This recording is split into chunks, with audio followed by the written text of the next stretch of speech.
অবস্থা, স্পা করতে এসে ঘুমিয়ে পড়লো। এ কি অবস্থা, এ কি অবস্থা? এটা কি চুল নাকি? এ কি চুল না পাখির বাসা? আমার তো বুঝতে বুঝতেই টাইম চলে যাচ্ছে। এটা চুল না পাখির বাসা? হে ভগবান, এ কি অবস্থা! এর মধ্যে আমি কাজ করা শুরু করে ফেলেছি, আমি স্পা করতে শুরু করে ফেলেছি, কিন্তু ক্লায়েন্টের তো ঘুম পেয়ে গেছে। সে তো ঘুমোতে শুরু করে দিয়েছে, সে ঘুমোচ্ছে, স্পায়ের আরাম নিচ্ছে আর ঘুমোচ্ছে।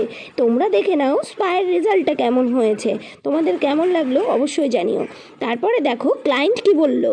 তুমি আমার কাছ থেকে হেয়ার কাট করেছো, একটা ট্রিম কাট আর স্পা করেছো, তোমার কেমন লাগলো আমার কাছে স্পা করে সেটা বলবে। আর তোমার চুলের পরিস্থিতিটা কি ছিল, কি নিয়ে তুমি আমার কাছে এসেছিলে, অবশ্যই সেটা একটুখানি যদি শেয়ার করো। আমার একদমই চুলটা বাজে হয়ে গেছিল, আমি তোমার কাছে করলাম, করার পরে আমার খুবই ভালো লেগেছে। ফ্রেন্ডস, তোমরা যদি করতে চাও এই দিদির সাথে যোগাযোগ করে নিও। Thank you so much.